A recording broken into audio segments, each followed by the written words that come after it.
Welcome back to Surface Unscripted, episode 172. Brevan, it's a sad day for me as a Stormers fan and also as a human. I went to go and play paddle. Right now, I don't know if everyone can see it, but I'm a bit toasted, right? Look at my shoulder. Like, that is crazy. That's what happens when you leave the house and it's a bit windy and all of a sudden decides to like fully fist straight up your arsehole. That's what the sun did out here in Cape Town. But how have you been? Yeah, I've been better because my team won and I didn't get burnt. So I think, I'm doing a bit better. But yeah, it's just one of those things. Cape Town, I've always said it. Cape Town sun is different. Like it's just different. So Yep, I do because feel your pain. you feel heat there, right? But when we met for the first time, that was at the Cape Town Tens, which is obviously this weekend as well. So, guys, if you're at the Cape Town Tens, if you live in Cape Town and you're coming to the Tens, if you see me, come and greet. I'm a friendly guy, right? Because I'm gonna be there. But when we met there, it wasn't even that hot. But you just felt like you told me it's just like because it's clear air, it just smashes down on you. The sun. It feels like it just beams on you. But anyway. People, we're gonna talk about URC round 10. We're gonna focus mostly only on the South African games because we want to build up and chat about the Six Nations, right? Because obviously that's the massive thing happening this week. So we're gonna chat about the results, some of the results, and then fully jump into just a preview of the Six Nations in terms of what we can expect from each of those teams. Yeah. Let's start off not with me. I don't feel like ranting right this second, so. Let's go to you. 35 points to 22. Bulls, victors over Lions. What was just your thoughts on the scoreline? Are you happy with the result? Are you happy with the performance overall? What's our takeaways? Obviously, I think I'm very happy with the result because, like, going to Emirates Airline Park at the moment isn't an easy job, you know. As we know, the Lions have found some bit of like form this season. Obviously, lately they may have slipped off a bit, but at least we know that they are still a team that you can't expect to just go and beat these days. So it's still a team Especially you have not to to the Bulls. Yeah, and I think we did fantastically. I mean, obviously, I always knew it was going to be tough in the beginning, and like it was, and it was close and whatever. But I always thought I looked at the benches, and I just thought our bench was a lot stronger than theirs, and that's ultimately where we won the game. And but obviously, look, I think that we won, but there is a caveat on that, and a bit of a down on the situation. I mean, Ulrich Lowe is. I've heard he's broken his leg. That looked nasty. Yeah, he's done. Bad. Like, and that's heartbreaking because that guy was definitely going to be in the Springbok setup. He was on his way to being in the URC playoffs, and that's a shocking one. And Nokia, Does that I don't open know the how door bad. more for Cameron Hanekom though when we talk about the Springboks? Maybe. Yeah, absolutely. But you don't want to think about it like that. You don't want to think about it. No. But I'll like. And then obviously Rowan Nokia as well. I mean, I don't know how serious that is, but that's also another huge. I mean, that's our two captains gone. Like one game. But obviously we can't control that thing. And I just want to give a massive shout out to one guy who I thought was incredible. Like really good. He got man of the match as well. Marcel Coetzee is finding some serious form at the moment, and I could not be any happier because he was struggling for a bit, and he's just come back, and he's like absolutely just carrying with a purpose. He's so lethal at the breakdown. Obviously, he's a natural leader because he's been With at the him ball. playing there, you don't even miss Marco van Staden, and that's not at the moment, no. And that says something because Marco van Staden always, you know, he adds a lot. So. I mean, he was great, and then obviously Villy coming off the bench, I thought he really impacted the game well. I mean, and I even put it on the on one of their Instagram posts when they posted the team. Obviously, I said like, okay, I back the boys no matter what, but I'd love to know the reasoning behind Villy and Kanan being on the bench. And someone said, well, look at their recent form; they've been absolutely useless. And they just, both players, I think, came off the bench and were like, okay, well, I That was don't a think that's... massive hit by Kane and Moody. Yeah, I mean, On Kanan Monira. was great. Yeah. So I'm super happy. I think both of them. But then again, I'm impressed by Devin Williams. I think he's picked up his socks. So and Sebastian de Klerk, he's also picking up his socks. So Yeah. I can't. I think the only negative really is the injuries. But with the game itself, I have no issues. I think it was always going to be tough, and we got through it. The thing is, like, the Bulls were good. The Bulls were very good, right? Like, that was a solid performance. And I'm not going to sit here and say the Lions were bad, right? Because the Lions weren't bad. It was just the Bulls were the better team. And you could see the impact of the bench made a massive difference because obviously you ran away with it in the end. Like, as a Bulls fan, you can't do anything else but be happy. And as a Lions fan, I wouldn't be too disappointed. Obviously, you would want it to be a bit closer. Yeah, so you're not the Stormers. Talking about the Stormers, let's go on to the Stormers. How embarrassing was that? Sure. Wow. What's crazy is I didn't realize, because obviously we chatted before the teams came out, and I didn't realize that like Dan Sheehan was going to play and James Lowe was going to play. Yeah, but that was like a warm-up for them because they had an injury and then they came into the squad now to just get some game time before they go into Six Nations. Okay. I didn't even know that. And when I saw the team, I was like, oh, because it actually wasn't a bad team. But I still thought you guys would make it closer. And then, gracious. No, I'm not going to say James Lowe had a great game. Dan Sheehan was phenomenal. Jordy Barrett had a great game. Erge Snyman, unbelievable. Wow, holy shit. Right? Is he the best lock in the world? Yes. Like, seriously. But I'm not going to say that 4 or 5 guys on their team is all of a sudden better than the team that we put out. We were shocking. Yeah. We were utterly shocking, right? And I love the Stormers more than anyone, right? But that was a disgraceful performance. Like, no creativity, nothing. There was no drive in that team. Once again, the lineouts. Obviously, I have to give credit to Leinster and their defense, which is obviously from Jotny Nobber, to really like isolate us because we didn't look like we were in the game at all. The only threat that we had was kind of in that final 10 minutes when the game was already done and dusted. But defensively, all over the place. I'm not going to talk about the scrum time, right? Because I thought we dominated the scrum, and that ref was shocking at scrum time. Shocking. Like, pure, like, I couldn't believe what I was watching. But obviously, that didn't affect the game, right? But we were terrible at the lineouts once again. Like, we just can't win our own lineouts. It is... I don't even have words to describe it. And then, obviously, cherry on the cake, Marnie goes off with a little knee injury, which means we don't have a fly-off. Warwick Galant at 10, playing like he's a 15, no distribution, hanging onto the ball too long, trying to create some crazy stuff. Like, there's a way to lose, right? I can make peace with the loss, right? Even though I said we have to win this game. Like, statement, are we going into playing against the Bulls, who's got some momentum again, after 2 losses while the Bulls have got 2 wins again? We have to travel back. This was a must-win game for us. This was massive for us. We could have pushed up really, but we're sitting in 12th still. But my point is there's a way to lose the game. They toyed with us. The second to third string Leinster team, missing 23 players, toyed with us. Yeah, it is scary. It's a scary thought.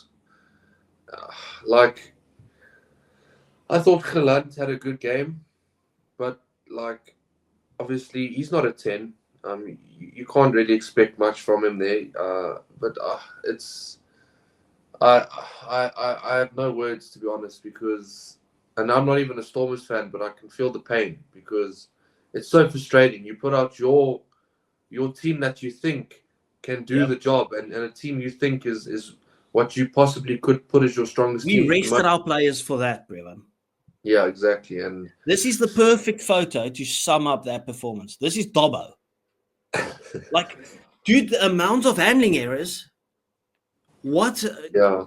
Seriously. I still don't get it. I still don't get what happens. Because obviously, look, I'm not saying we are, or South African teams are invincible back at home. Because we're not. But we are a lot better at home. But when we go overseas, I swear, like, I don't get what goes on. But it's like we forget the basics. We panic. This comes from the Bulls. You can even say the Sharks at times, the Stormers, all of us. We all just, I feel like it's a brain fart when we travel overseas, and it's something that we have to fix. Yeah. Like, we can say depth as much as we want, but at the end of the day, you played as strong as you possibly could. So depth, what? Like, obviously, there's still a million injuries that we have, but I'm not going to use that as an excuse. Like, this team is a lot stronger than we had a couple of weeks ago, right? Yeah.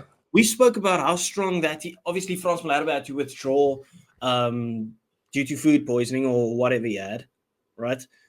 But I was still so happy with the team that we put out. I'm not going to throw that out of the window. I still have to remember we did a preview where we said, listen, Stormers by 14, Stormers by 12, whatever. You compare that to the Leinster team. Yeah, obviously the guys, their big boys make it into this team. But we still had a pretty solid team. One of the strongest teams that we've had. Obviously, we had an injury crisis, and you still have to add a bunch of players to it. But this team did not deserve a 24-point whacking. Yeah, it's a shambles. That's what I can only really say. Like, we had the second biggest points difference loss of the entire weekend. That is, let's move on. Let's just move on. Sharks beating Cardiff in Cardiff. Impressive, yes. Was it a rotated Cardiff team? Yeah, most likely, but you still have to go out and do the job. And once again, Lorenzo Julius. Once again, Ethan Hooker at inside centre. Glorious. Mapimpi might get banned, though. A little bit of eye gouging. I don't want to be that guy, but what a chop. Like, why? Like, we a little brain fart. That's what we try our best to tell people we aren't these barbarians who like are thugs and stuff. And then Mapimpi goes and does that. And I'm like, dude, it's so unnecessary. Like, yes, have a little shuffle with the oak, have a little scuffle, whatever. Let him know he's an eye. And for anyone that doesn't know what that means, it means he's an idiot in a nice way. But honestly, like, why idiot is the nice way. Yeah, that's what I'm saying. It's the nice way of what an eye is. Yeah. But anyway, but yeah, I just it's so stupid. But like on the game itself, like you said, Lorenzo Julius, Ethan Hooker, like many are saying, like that could be the future of the Springboks, you know. And possibly, I'm so glad that like we've seen Lorenzo Julius really pick up his form, because a lot of people were saying in the beginning, like, this guy's not cut out for this. He has overhyped and whatever. And now I feel like he's definitely stepping into these shoes that many people believed he should have stepped in when he started. And that's the thing. People expect so much of these young kids, but the guy's literally 21, 22, or whatever it is. He's very young, and we expect so much. But at the end of the day, not every 21-year-old like Cameron Hanekom is going to come on and. I think he's even younger, brother. Exactly. So not every youngster is just going to come and be this consistent animal. Like, it's going to take some people some time, and he's definitely built his way up, and it's a good win for the Sharks, because massive win for them, because regardless if they play a rotated Cardiff team or whatever, winning your away games in the URC is like, it's like grab and go. Like, it's so put important. them in the top 4 with the game in hand, so that is obviously massive for them. Yeah, that game in hand is against the Bulls, but still it gives them a bit of leeway, if that's the right word to use. On Lorenzo Julius, like, even us, right? We spoke about future stars and his name came up, and we said we do need to see a bit more, right? Because he struggled a bit when he came into the Sharks team, and we said maybe he has to get used to the size of the guys, the pace that the game is played at, and he's really stepped into his zone since he's got consistent game time. That's obviously what we want. When you have a youngster, you have to give them that consistent game time. And now he's shone through. And we spoke about South Africa and the depth that we have in all the positions, except maybe for the centers that aren't there yet necessarily. And now we've seen the likes of Ethan Hooker. Enku van Wyk has come back, obviously, but we need consistent game time out of him.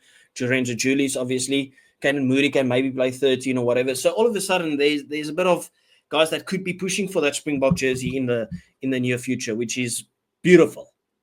Anyway, we'll wrap up with the URC. Zebra getting their first away win in what I think I read something like 5 years, which is crazy. Beating Ulster. and we said Ulster's going to blitz them. 1 It's point just victory, but your victory average is a victory. URC game. You don't know what you're gonna get. Your average URC game. Yeah, but that wraps it up for the URC. People, do please remember to hit that like and subscribe button, especially if you like your URC, and especially now if you do enjoy your Six Nations, because we'll be covering the Six Nations from here on going forward. Let's chat about it, Prevan. What's our expectations leading into the Six Nations? First and foremost, do you think there's been enough hype around it? Let's say in South Africa. Obviously, we don't know what it's like abroad and stuff. Are you extremely excited for this one? Do you think the coverage has been good in terms of hyping us up for something like that? Look, I don't know if obviously it's very well marketed when it comes to online and whatever, because I think they do a very good job with doing that in hyping up a tournament, etc. Yeah. And I've got to give them credit for that. Obviously, look, it's got nothing to do with our continent even, but obviously as rugby fans, we're still very intrigued. And South Africa is a very rugby popular country. So a lot of people have their eyes on this, and because at the end of the day, we are traveling to the north in November again, and we all want to win. And obviously, look, in July we play Italy, which is not the biggest series, and Georgia, I think. So it's not the biggest thing, but the fact is we want to see who the best of the north is, because it's an interesting watch. And I mean, it starts off with a bang on. I wouldn't say a banger, but it starts off with France and Wales on Friday. Obviously, I expect France to absolutely blitz it, but the banger of the weekend is obviously that England versus Ireland game, and that's a tasty game. I really think it is. And I said I expect England to be a lot better. The Six Nations, and I still don't even think they were bad in the Autumn Nations in last November. I just thought they couldn't finish a game off. Now, obviously, Ireland will think they've beaten us at Twickenham last year, so they'll want their revenge. And England will say, well, we want to do 2 in a row. And it gets people talking, So Ireland's going for 3 in a row. I don't think there has been a country that's done 3 in a row in the Six Nations. I can't remember. Yeah, 3 titles in a row. I'm not 100% sure. I can't put my money where my mouth is on that, but 3 in a row, a three-peat is always a massive thing, I mean, obviously New Zealand did it a lot with the Rugby Championship and the Tri-Nations back then. But the Six Nations has always been a very competitive, in my opinion, a very competitive tournament, especially when a lot of the teams are finding form and not playing well. So, like I said, I fully expect it to be France and Ireland going for the title, but at the end of the day, I do expect England to give both France and Ireland a decent game. I really do. So I'm keen. I'm really keen for this Six Nations, and I hope it goes the way we hope it does. So, keen. We obviously the news has come out that Full Contact won't resume on Netflix for season 3, which is obviously a bit of a bad one, because we do enjoy we do enjoy growing the game. That's why, for instance, this channel, other channels on YouTube, TikTokers and stuff, we play a major role in terms of the growth of the game. I think the game is in a healthy position in terms of getting people to talk about it and the competition, how close some of these teams are, the close games and stuff. So it's a bit of a step back losing that one with Netflix. But I also believe that Netflix didn't necessarily do the greatest of jobs in terms of promoting it or put out the best product. If you compare that to Chasing the Sun, I felt like I held back so much. If you want to grow, and we'll look at the F1 on Netflix, I can't remember what's it, Drive to Survive, Survive, etc. Those kind of documentaries, right? Amazon Prime does it with the footballing teams. Yes, but now the reason it's so good, right, is, and I don't know, because look, I can't say I've been I was hyped for, like you said, the promotion for it wasn't great, for the Full Contact. But if you compare Chasing the Sun to Full Contact, you're looking at Rusty telling these guys I don't want to say the word, but like tell them to their face what he thinks. And if you look at Drive to Survive, for example, you get these drivers that go at each other, and they get this on camera, and they get the conversations between the team managers, and it gets feisty. And I just didn't get that feistiness in Full Contact, which is why I think it wasn't a success. It just felt like it held back a lot in terms of you didn't get that in-depth perspective that why, because when we put on Chasing the Sun, we know what happened in the game, right? You don't need to hide what's happened in the game. We've all seen the game. You want to see that when the blinders come off, right? What happens in that dugout? How angry was those guys after that? I don't want to see Ellis Genge eating a wrap for 20 minutes.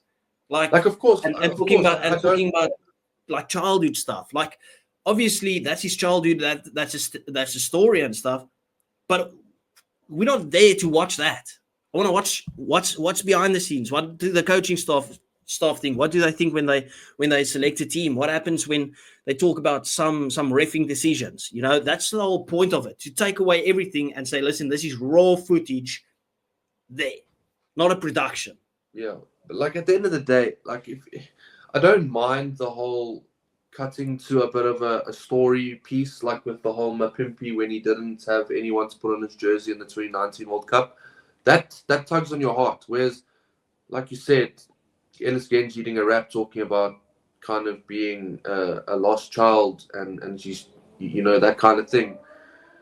We kind of want to see like a part of the, like, show us Genge in a game, like getting angrier, and then maybe cut. Like we want to see the, you know, feistiness. We want to see personal things like you said in the dugout. I mean, I can tell you now, if they had done the whole dugout thing and with England and Ireland, I promise you the ratings would have been so much higher, because I can tell you now, those guys are passionate about rugby, and they would have been telling each other off like there's no tomorrow. But we don't get to see any of that, which is, look, obviously they want their privacy and stuff, and I don't know what the whole situation was and why they didn't do it like that. But the thing is, if you want something to succeed, unfortunately, controversy is a big thing. Yeah, obviously.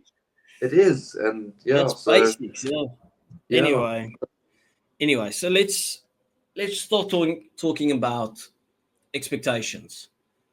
Let's start off with Ireland. Obviously, their expectation has to be going for that three-peat, and for them, obviously, there's this massive cloud of no Andy Farrell, right? But I think that also kind of fuels them, right? It's going to be interesting to see the way that the coaching staff goes. Do they say, okay, we're taking Andy Farrell's system and we're sticking with that? Does he still have a word in there? Or do they go for something completely different? You know, for them, expectation has to be nothing else other than winning three-peat and going for a Grand Slam. Like, if you differ from that, then your expectations are wrong. Do you agree? Yeah, 100%. I think Ireland have definitely put themselves in the space where you can consider them at the moment juggernauts of the rugby world, because they are very, very strong. Yeah. Yes, they lose every now and then, but they win a lot, and they win comfortably a lot, and they beat the big teams away from home like they did New Zealand, like they did us, you know. So you got to give them their credit. They are a team that has to be taken extremely seriously.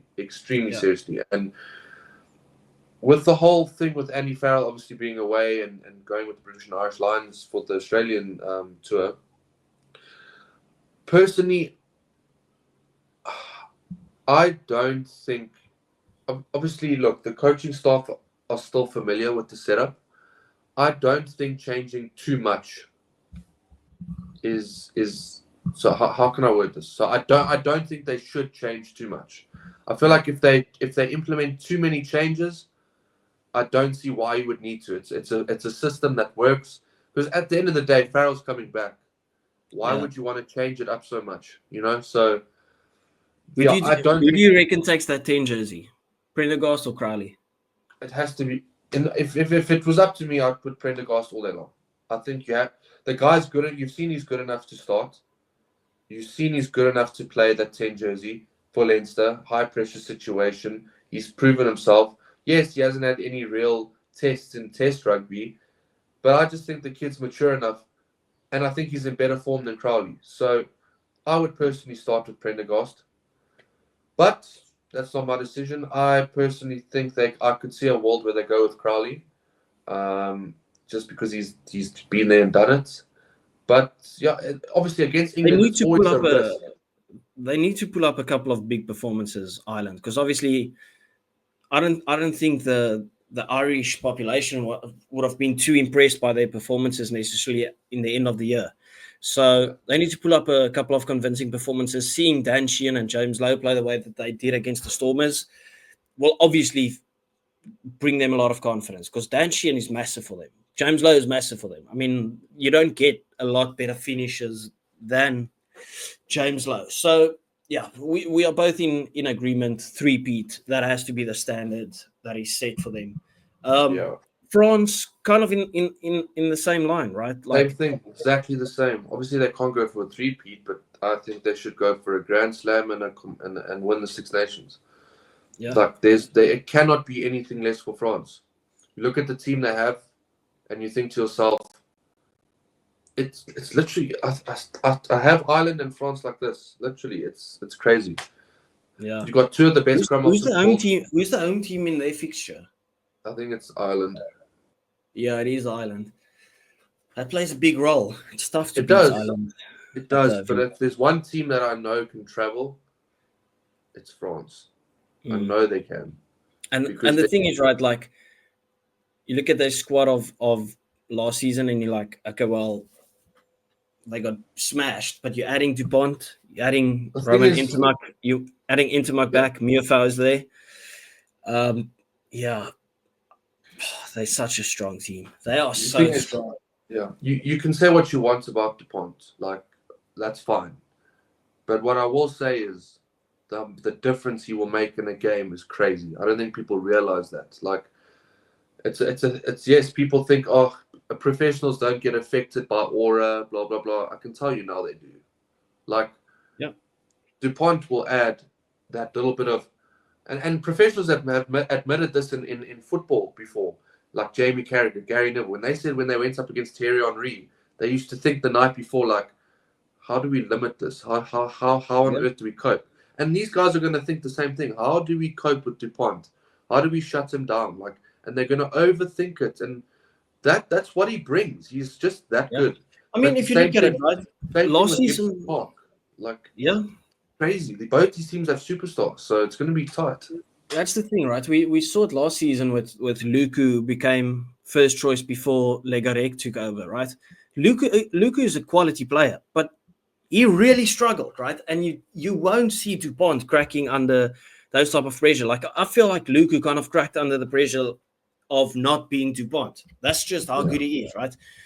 He carries so much threat that he kind of just opens it up for other players to play with a bit more freedom and those type of things. So their expectation would also be to get that upset victory, beat Ireland, and then blitz the other teams to get it done at home. I think France are playing England at Twickenham as well, if I'm not mistaken, where they previously won 50-0 or something like that, which is absolutely crazy. Talking about England, let's move on to England. And you said it that they will be better, right?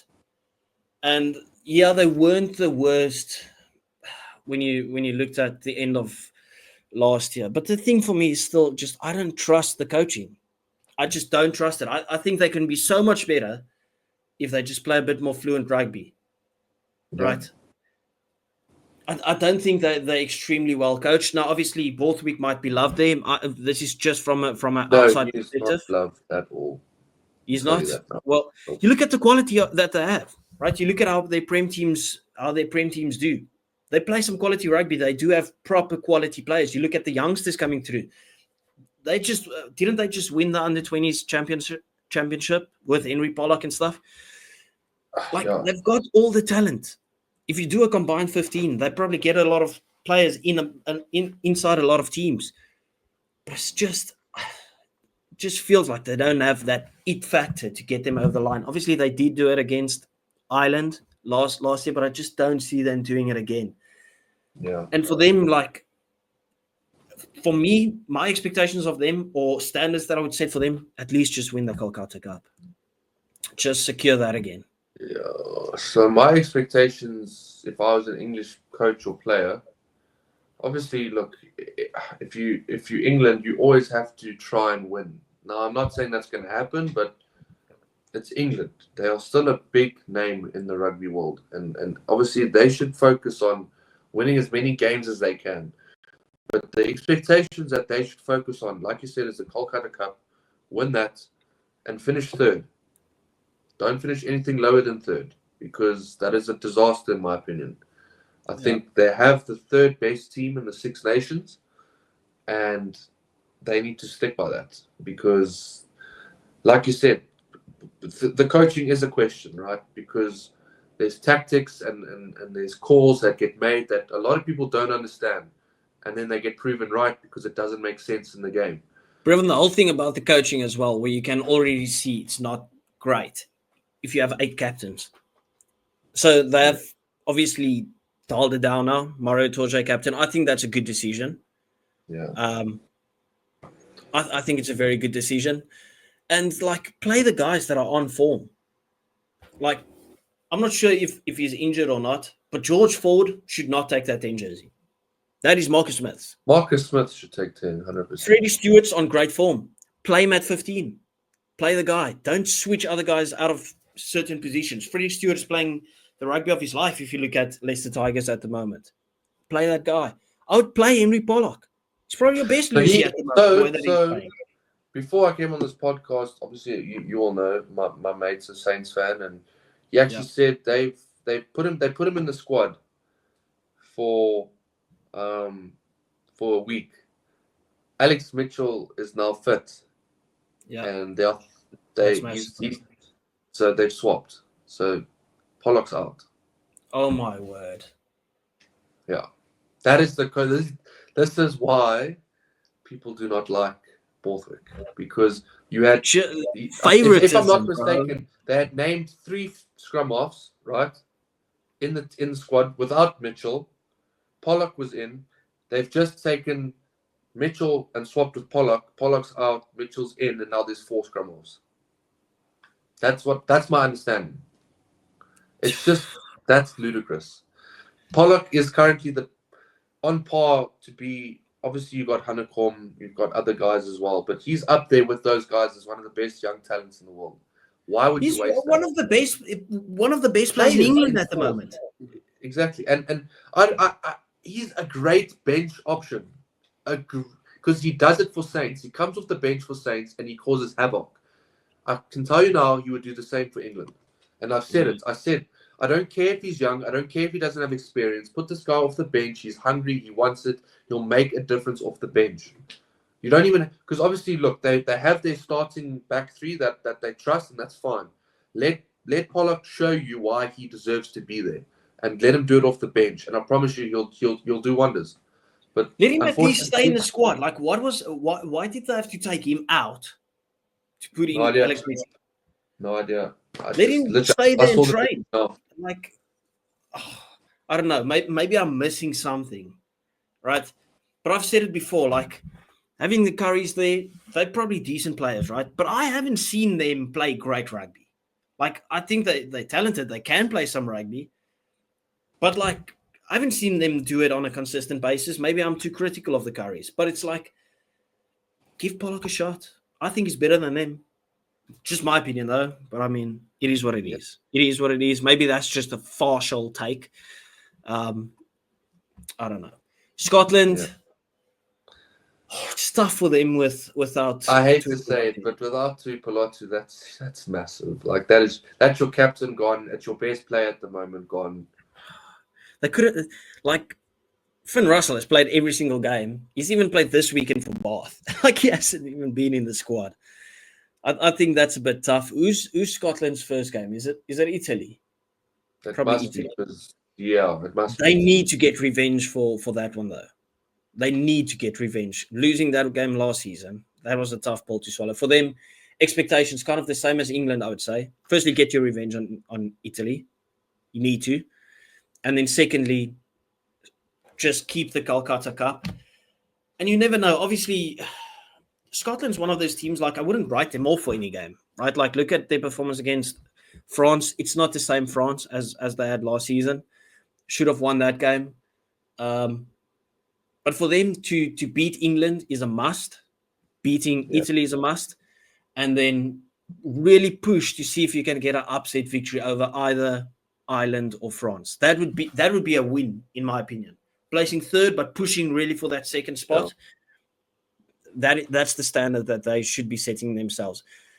With Tui Pilati, we might have been singing a different tune, but every year you hear, is the Scotland's year? Is the Scotland's year?